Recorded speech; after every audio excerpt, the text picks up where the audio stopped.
Okay கரீன், இப்போ வந்து சூப்பரான ஒரு பிரேக் அப்புறமா ஒரு சூப்பரான ஒரு விஷயம் என்னன்னா, அமலா பாலுக்கும் ஏஎல் விஜய்க்கும் வந்து கல்யாணம் நடக்குமா நடக்காதா, இல்ல அமலா பாலா வந்து டான்ஸ் விடுறாங்களா, ஸோ இதெல்லாம் வந்து நம்ம யோசிச்சுட்டு இருந்தோம். ஓகே, ஆனா வந்து உண்மைதான், பொண்ணு வந்து உண்மைதான் சொல்லியிருக்கு. ஸோ அதனால வந்து நல்ல பிள்ளை அப்படின்னு சொல்லிடலாம். ஏன்னா வந்து பாத்தீங்கன்னா அமலா பாலுக்கும் ஏஎல் விஜய்க்கும் கல்யாணம் வந்து ஃபிக்ஸ் பண்ணிட்டாங்க. கேரளால நடக்குது, ஓகேவா, திருவாண்டரம்ல நடக்குது. அதுலயும் வந்து ஸ்ட்ரிக்டா சொல்லிட்டாங்களாம்.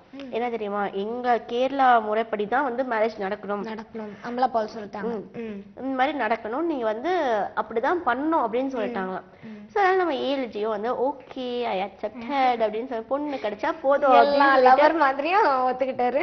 பொண்ணு கிடைச்சா போதும் அப்படின்னு சொல்லிட்டு அழகா வந்துச்சு சரி அப்படின்னு சொல்லி கன்ஃபார்ம் ஆயிடுச்சா. ஆனா எனக்கு ஒரு டவுட், அமலா பாலுக்கு நிறைய படங்கள் வந்து வெயிட்டிங்ல இருக்கே, நிறைய படங்கள் பண்ணிட்டு இருக்காங்களே, எப்படி எப்படி டேக்கிள் பண்ணுவாங்க அப்படின்னு யோசிச்சுட்டு இருக்கேன். ஒருவேளை மேரேஜ் லைஃப் அதுக்கப்புறம் அந்த மூவி இப்படிலாம் டேக்கிள் பண்ணும்போது சண்டை வந்துடாது ரெண்டு பேருக்குள்ளேயும்? அது அவங்க ஏன் ஆரம்பிக்கும் போதே வந்து கருப்புறம் ஏத்துறாங்க.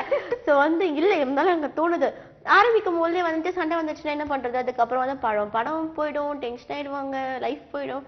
மை காட், அவங்க கூட இவ்வளவு யோசிக்க மாட்டாங்கன்னு நினைக்கிறேன். ஸ்ரீனி ரொம்ப ஃபீல் பண்ணி நான் மத்தவங்களுக்கு யோசிக்கிறதுலயே என் பொழப்பாயிடுச்சு. ஐயோ நல்லவ. ஓகே, சோ இதுதான் இப்ப பாத்தீங்கன்னா ஒரு அழகான ஒரு இளம் தம்பதிகள் வந்துட்டு நம்ம மீடியாலே அவங்களுக்குள்ளேயே வந்து அழகா ஒரு டிரெக்டர் அண்ட் வந்து ஹீரோயின்ஸ் வந்து ரொம்ப நாளா ஓடிட்டு இருந்த லவ் வந்து உண்மையா உண்மை இல்லையா, அமலா பால் வந்துட்டு இது ஆயிடுவாங்களா, கல்யாணம் பண்ணுவாங்களா பண்ண மாட்டாங்களா அப்படின்னு யோசிச்சோம். ஆனா அமலா பாலுக்கு ஸ்டார்டிங் ஒரு பெரிய ப்ராப்ளம் வந்து இப்படி ஒரு ரீச் கொடுத்தது ஒரு பெரிய ஒரு விஷயம்ல. ஆமா, சோ அந்த அளவுக்கு அழகா ஒரு மேரேஜ் லைஃப்லயும் போய் செட்டில் ஆயிருக்காங்க.